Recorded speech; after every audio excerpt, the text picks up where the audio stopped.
How the Las Vegas Paiute Tribe is expanding its economic footprint, plus from a new visitor center at Valley of Fire to life-saving healthcare in rural communities, how a major philanthropic effort is helping shape the state. That's this week on Nevada Week.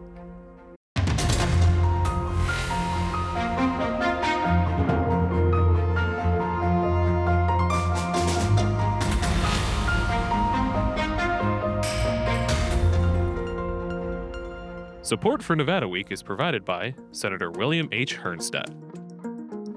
Welcome to Nevada Week. I'm Amber Renee Dixon. A new visitor center at Valley of Fire and more support for rural health care across the state. One charitable trust is behind both. That story is ahead, but we begin with the Las Vegas Paiute Tribe. Poised for potential land expansion, the tribe is playing a growing role in the southern Nevada economy while advancing new wellness programs for its members and thousands of urban Indians. Here to expand on those topics and more is Benny Tso, Las Vegas Paiute Tribe Chairman. Chairman, thank you for joining Nevada Week. Thank you for having us. So the land expansion that I mentioned, that is part of the lands bill in Congress, formerly known as the Southern Nevada Economic Development and Conservation Act. We've talked about it on this program. It's meant to open up federal land to build houses on. There's also a conservation aspect. And what would it mean for your tribe? Would be able to put a bigger footprint for our tribes. You know, having that much acreage is added to the existing 4,000 acres would improve our economic development and improve our traditional homelands. You know, we once had about 2.5 million acres, you know, spanning from southern Utah, southern Nevada, tip of northern Arizona, all the way down through southern California. So to get that little bit back, I think would help boost our you know, economic development, some tribal homes, and some, you know, obviously would help out, you know, the surrounding areas, you know, with the growth in Nevada. And this would be near Snow Mountain, where you already have a reservation, and this would add on to it, and you would plan to develop it. What would you do with that land, do you know? Right now, you know, we're still in the planning stages. You know, we have some ideas potentially for some of that land use. Some of it, you know, we would be trying to help out, you know, the local installment of Creech Air Force Base, potentially, you know, expanding for airmen housing there, you know, to help them out with some things, you know. And we know that the energy corridors run into that way. So, you know, partnering up with that type of utility, you know, and being able to provide possibly some tribal homes for our tribal members. Wow. Are there efforts to mine in that area right now? Right now we're in a co-stewardship with BLM right now, so all of those things are a no-go for potential mining. You know, we definitely don't want anything like that around there. You know, we're close to the Tule Springs Monument, you know, which is part of our cultural, you know, significance of the tribe. That's part of our creation story. So yeah, I don't think there's going to be any mining up in that area. Okay, and the area that we're talking about is also where the Las Vegas Paiute Golf Resort is. 3 courses, first opened back in 1995. How has that impacted the tribe that you now help oversee? It's a huge impact. You know, that's one of our economic drivers for the tribe, you know, along with our smoke shop and our new cannabis marketplace. But I think that's taking the forefront right now. So the focus is a little bit more on the golf resort, you know, new ideas, you know, trying to bring it current, but plans for, you know, possibly a hotel, you know, conference center, things of those natures, you know. But again, we're still preliminary. We're still taking a look at how that would affect the land, affect the resources, and, you know, things like that. And then you talked about new ideas. One of those recently came to development with the Vlasic Classic. Tell me about that. Well, I think it's the first of its kind. It's the first full consumption golf tournament. You know, and I don't know how people feel about that, you know. Marijuana consumption. Yes, marijuana consumption. No alcohol. They have to stay completely separated, you know, per the state and per the tribe's, you know, regulations. But it's a full consumption cannabis, you know, golf tournament. Golf tournament. Yeah. Was that early November that happened? Yes, it was the 8th of November. And how did it go? I think it went well, well served for the cause that, it helped out, The Last Prisoner Project, and will you tell us about that? Yeah, so, people that have been incarcerated for cannabis, cannabis use, in small amounts that they are not considered, prohibited now. So what that does is that creates revenue, for those inmates to be helped out, with their fighting their cases, getting some of those cases overturned. Especially they're nonviolent, convictions. So I think it's a good cause. People who are still serving time for a substance that is now legal Yes. in many places. The cannabis industry in Nevada, you had a big role in getting your tribe involved in that. You opened one of the largest dispensaries in the country at the time. That was back in 2017. That is the New Woo Cannabis Marketplace located. We have two locations. So we have one downtown on our downtown reservation. It's on Main Street in between Owens and Washington. And then we have a sister store out at Snow Mountain. Okay. So that's, we call that New Woo North. Okay, and for our viewers who are unaware of the colony that you have in north of downtown, will you tell the story of how that came to be? Yeah, so back in the day, Helen J. Stewart, a lot of our relatives and a lot of our aunties, uncles, grandparents, great-grandparents, they did work for Helen J. Stewart on her ranches and also worked on the Union Pacific Railroad, which passes right behind us. So she see the need and identified a little area of her land. So she deeded the 10 acres to us to have, and it gave us a place to call home. It gave us a place to be able to rest, as we worked on her ranches and worked on the Pacific Railroad, and going a little bit fast forward, we did a little bit of work, legwork, and got a few more acres put into trust for us. And now we expanded that 10 acres to about 31 acres now. Okay, so it's where you have your dispensary, also the consumption lounge. And for how many years, that was the only consumption lounge in town, right? Yeah, it started off as a tasting room, so you can get what they called back then micro doses, just to kind of get a feel for the project. I mean, I guess the best way to explain it is like if you went to a winery, and you got flights of wine, right? And then it just grew from there to being a full-on consumption lounge. And with the introduction of other consumption lounges in Las Vegas, has it impacted the business there? No, not at all. I think we're a standalone, and I think what it does is gives us the opportunity to showcase what tribes can do. Put their mindset to it, and kind of do the things the right way and follow the regulations. We've created our own policies and procedures. Our regulations are along with the states, if not more restricted than theirs. So, but it doesn't. I don't think it impacts anything. The UNLV Cannabis Policy Institute, we had them on earlier this year. They had a report talking about the falling prices of retail cannabis across the board. Does that impact you? Are you concerned by that? Right now, at this point in time, we do see the decline in the cannabis retail side of it, and we're just like everybody else too. So we're realizing a little bit of that. But I think the way we've structured our program and the way we've adopted, from 2017 up until now, I think we're prepared for it. I think we've taken a look at some of the things, kind of forecasted some of the events and some of the happenings that are going on. And we're able to, I guess, kind of survive some of that. One of the things that we're most proud of with our tribe is, we don't look at things for today. We kind of forecast, generations out. So, we have to do that to prolong our existence and for us to make sure not only us as enrolled tribal members now, but for the future generations to come. Do you see any correlation to the smoke shops? I believe you had mentioned in an interview with the city of Las Vegas that you saw a downturn in the smoke shops and you started looking elsewhere for other development. Yeah, that was one of the main reasons, to diversify the revenue, to not kind of, put our eggs all in one basket, to be able to to create and generate new revenue sources for our tribe.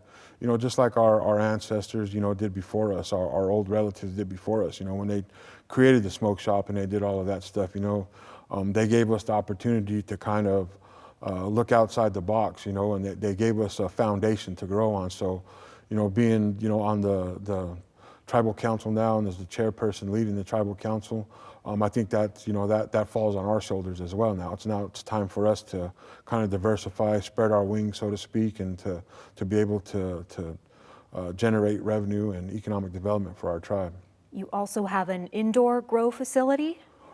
I wouldn't necessarily call it indoor, but Okay. it is. It's outside grow. So we have there's a 110,000 square foot grow facility that we have out at the Snow Mountain Reservation. So we've figured it out, and we kind of had that ball rolling. So we're in between harvests right now. So And the first climate harvest is was, suitable for that then? yeah. Again, being able to figure things out and being able to kind of go with the flow and see what works and not works. Being able to grow grass out there is not too much of a difference. Okay, because that was another point the Cannabis Policy Institute had, was that indoor growing is so expensive, and if interstate trade is ever allowed, it's cheaper to grow in California, it'll be cheaper to buy here, and perhaps local growers are going to be out of luck, but it sounds like you have that kind of planned out. Okay, a couple more topics. We were fortunate to go to the grand opening of the Gym and Wellness Center at the Colony earlier this year. How was that made possible? Why was that important? I think what made it possible is, the partnerships that we have, and some of the federal funding that we receive, through the Special Diabetes Program for Indians, some HUD grants and, things like that. The tribe put a little bit into it.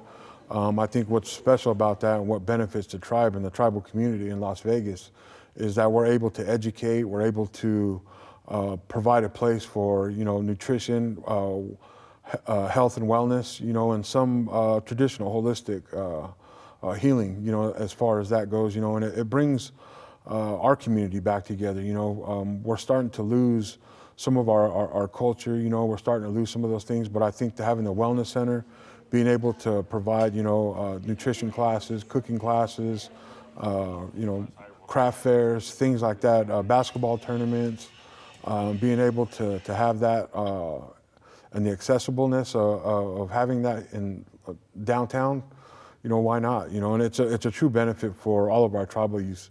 A lot of our members are up in age, trying to get there. So getting them back on that health track and getting them back, with their wellness and health, I think it's beneficial. And so you brought up the federal funding that made that possible. Have any of the federal funding cuts recently impacted your tribe? No, not necessarily. Again, we're a tribe that's kind of forecasted. We kind of think ahead of a little bit ahead. So I think what helps us out is our tribe is pretty much self-sufficient, and we try to do as much as we can for both our businesses and our tribal members. Las Vegas Paiute Tribal Chairman Benny Tso, thank you so much for joining Nevada Week. Thank you. We move now to Valley of Fire State Park and its new visitor center. The Moapa Band of Paiutes provided tribal consultation for it, given that its location lies within the tribe's ancestral lands. Designed to educate and inspire, the center has several notable features like a 200-seat outdoor amphitheater and an indoor facility where you can watch an orientation video narrated by William Shatner. A $7 million grant from the Helmsley Charitable Trust, along with a matching $8 million investment from the Conserve Nevada program, made it possible. A hotel and real estate mogul in the 1980s, who the media nicknamed the Queen of Mean, Leona Helmsley and her husband created the Helmsley Charitable Trust and made their grandson, Walter Panzier, one of its trustees. He joins us now. Okay, so mental health, telehealth, and rural health care are your priorities. How does the donation to the Valley of Fire Visitor Center, $7 million, fit into that? Well, that's a good question. It totally fits into it. I'm a firm believer that everybody needs to have access to open spaces, access to the outside, access to recreate, and get exercise and just mental health breaks out in the open. So with the opening of the Valley of Fire new visitor center, it allows people to better access their parks, to get out there, to know what opportunities are available at Valley of Fire. That visitor center, old visitor center, was wonderful, but it served its purpose. It was built in the 1950s, back when Las Vegas in the Valley had far less population, and it's so outgrown. And so this new visitor center will serve Nevada for now and probably for many, many decades to come. Let's talk about private philanthropy's role in rural health care. Your passion for rural health care stems from your time as a first responder in South Dakota.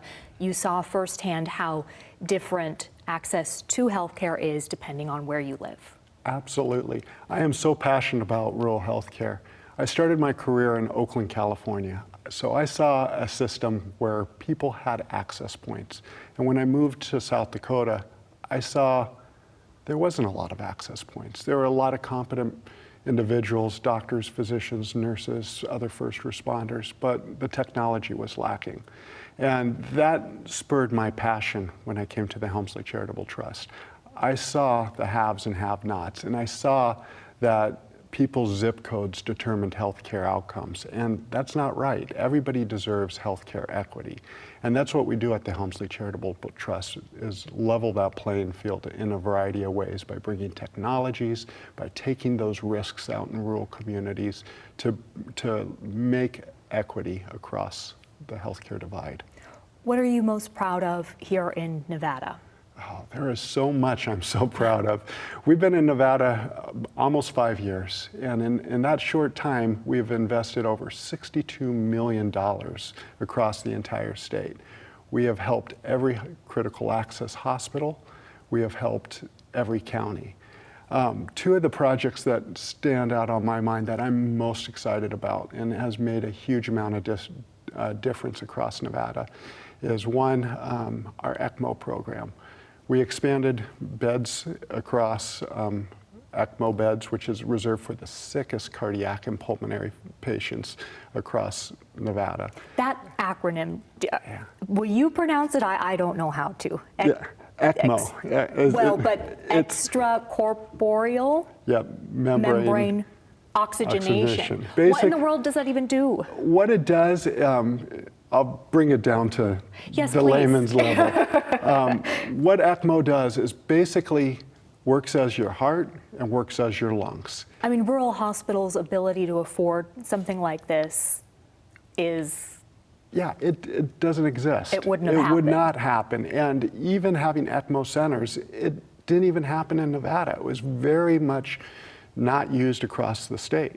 So when we came in and made this investment, we expanded services in Southern Nevada over at UMC for child and adult ECMO, and also ECMO services at Dignity Health at St. Rose.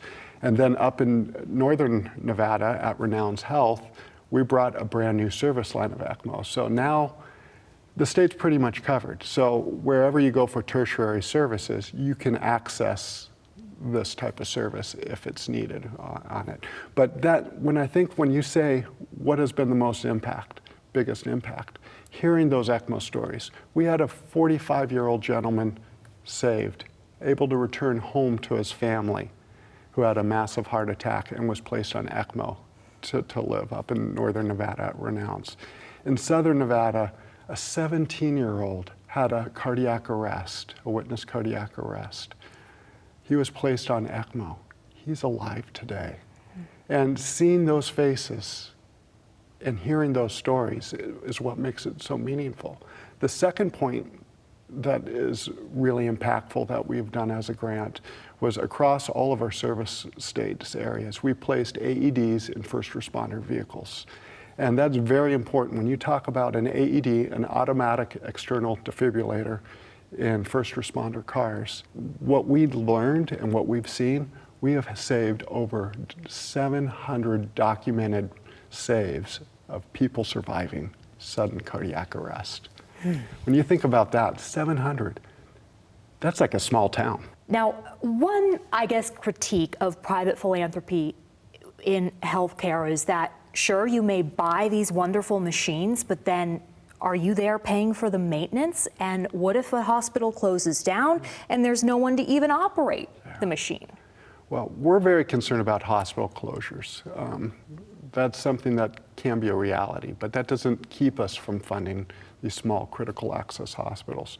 We like to say we don't write checks, that we're long-term partners. So for example, when you say machines and training, we also have a point-of-care ultrasound initiative that we've done across Nevada. Very important to have point-of-care ultrasound for diagnostic tools in rural clinics. We've even done it in urban clinics. Does that mean point of care for those who don't know? For those that don't know what point of care is, it's a small little ultrasound machine that the physician can just use bedside. They don't have to send you somewhere for a lab or anything. They can do the scan. It's not just for OB. It can be used for cardiac. It can be used for different types of ailments as well. So it's pretty much standard of care. All across southern Nevada, all across Reno, you see these machines in your primary care offices. Not so much in the rural areas and not so much in more of your impoverished areas. So the trust several years ago made a grant to provide point-of-care ultrasound in lower income clinics, urban clinics, rural hospitals. And we've also partnered with Great Basin College to provide the training, because it's so important to make sure you have the trained stenographers. And so we expanded the training program at Great Basin to provide that training for the new machines that are going all across Nevada. There was a program that we had you on when you were here last, when this trust had just entered Nevada, and it was providing law enforcement in rural areas with iPads that can connect to a mental health professional, because you have faced it yourself. You're going out to a call, and really what needs to happen is a mental health intervention. Exactly. How has that worked? Well, that has been going, it's still ongoing. We're in 9 counties, and I gotta say, across where it's been working, we're also in South Dakota as well, and we've expanded into Wyoming. So it's across all of South Dakota and now expanding into Wyoming. And where we've seen successes is when it's utilized. So in these 9 counties that are the high utilizers, we have seen it in Nevada keeping Nevadans at home 80% of the time. That's huge. Where before, if they would be conservative, because if someone's threatening suicide, threatening self-harm, they take them to a higher level of care. Or they could end up in a jail. Or they can end up in a jail. Yeah. And so when we're able to keep 80% of the people at home in their community, that's a huge cost savings for the county, because you got to remember, some of these rural counties are coming all the way down to Las Vegas for beds, or all the way over to Reno for beds. And now that takes deputies and EMS workers out of their county. So it's keeping the county workers there, saving the county money, and also keeping the patients where they need to be, because not every patient needs that highest level of care. If they can be served in the community, that's what's best for the patient. What is keeping counties from utilizing this to its full potential? I think it's something where it's new. This is a brand new technology. This is something that's a new toolkit. So it's going to take some time to develop change, and I'm very confident. I look at how South Dakota, our first state where we launched that, has embraced our virtual crisis care. Internet access can also be an issue out in rural areas. Is that something you're confronting? Yeah, in some states it is. It can be a challenge, especially as we work with telehealth. I gotta say, Nevada, from all the past governors, has really utilized broadband and really utilized the federal broadband funding. So Nevada is in a much better place than some of our other states that we work with, but it still can be a challenge. Okay, last topic, private philanthropy. How much can it help in a system? So many rural hospitals have populations that utilize Medicare and Medicaid, and that funding is always at threat of running out. Can private philanthropy fill that role? Private philanthropy cannot totally fill that role. It's never a substitute for reimbursements or payment structures and those type of things that is necessary for these smaller hospitals to operate in the black and operate in a profit and reduce their risk of closing. So payment structures like like employee salary. Yeah, employee salaries or anything like what. It's not a substitute for the fee for service for what they're getting back on the insurance. Okay. Where philanthropy can come in and be so impactful is taking those risks, bringing new service lines that should be sustainable. That's the key. When the Helmsley Charitable Trust brings a service line, we look at to make sure that the hospital can afford it after the grant's out. And afford to keep on running it. It's key because we never want to come in and introduce a new service line, whether it's a cardiac cath lab, a cancer center, fill in the blank on it, and have that disappear after the grant, because that does more harm to the community, because the community gets used to the service, the community wants that service, but if the hospital can't afford to maintain it, we failed as a funder. But it's the funder or the philanthropy's role to come in and really push the envelope of risk. It's pushing those envelopes. Walter Panzier, thank you so much for joining Nevada Week. Oh, thank you for having me. I greatly appreciate coming on. And thank you for watching. For any of the resources discussed in this show, including more information on the Southern Nevada Economic Development and Conservation Act that's in Congress right now, go to vegaspbs.org, and I'll see you next week on Nevada Week.